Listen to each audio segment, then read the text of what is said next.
So there I am before God thinking, how do I reverse the dryness within my soul? What can I possibly do? Read more? He's doing that. Pray more? Love more? Understand more? More compassion? More patience? Here I am before God.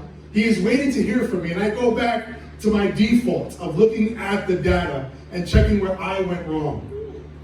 Isn't that like us? We sin. We note down the pattern.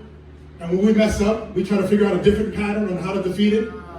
When God is saying, just love me more. Just come to me. When you feel the shakes and the ache and the headache and your body is craving for it, just drop to your knees and seek me out. Obeying God isn't about science or math. It's about obedience. It's about submitting, just throwing yourself before Him and saying, I can't do this. God is sitting there like, Antonio, you're doing the same thing that messed you up before. How about trying something different and allow me to work some things out for you? I can do so much more than just bless your intellect and finances. Because the American church is big on that. It's big on degrees and money. But God is like, I can do so much more than that. Let me handle this. For once, let me clean this up. Stop looking over my shoulder. Where is your faith?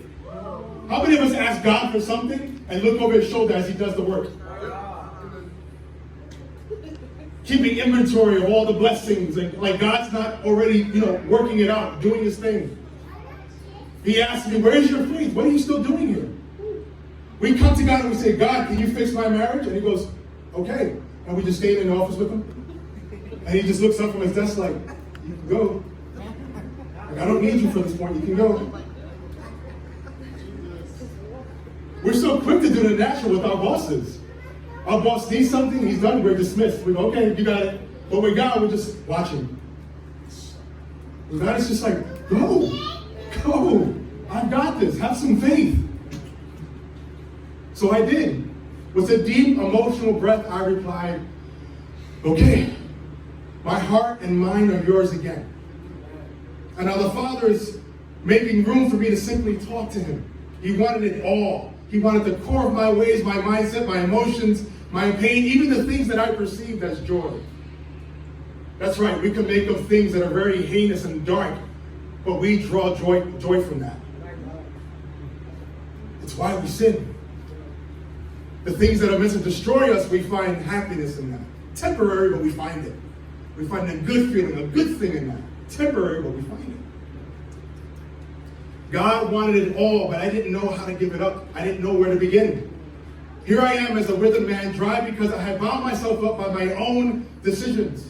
I had piled on so much self-righteous rage that I could no longer find my way around the prayer closet. Yes, I'm talking about walking into a prayer closet and having nothing to pray about because I was so pissed off.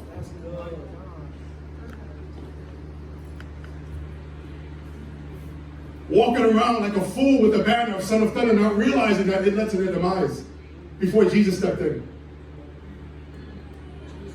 You know what it is to walk into your own prayer closet and not have nothing good to say about anybody, but have something wrathful in your belly. And that's all I'm saying to God.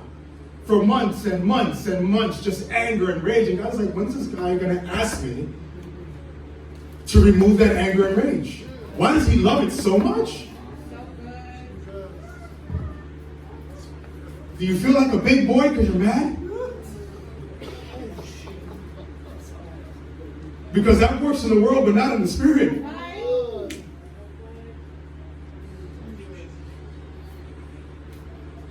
Sometimes God, like a father, He says, you want to hit somebody? Hit me. Try it. Because when somebody as great as He is says, hit me, it humbles you quick. You're like, I'm not going to try to. No.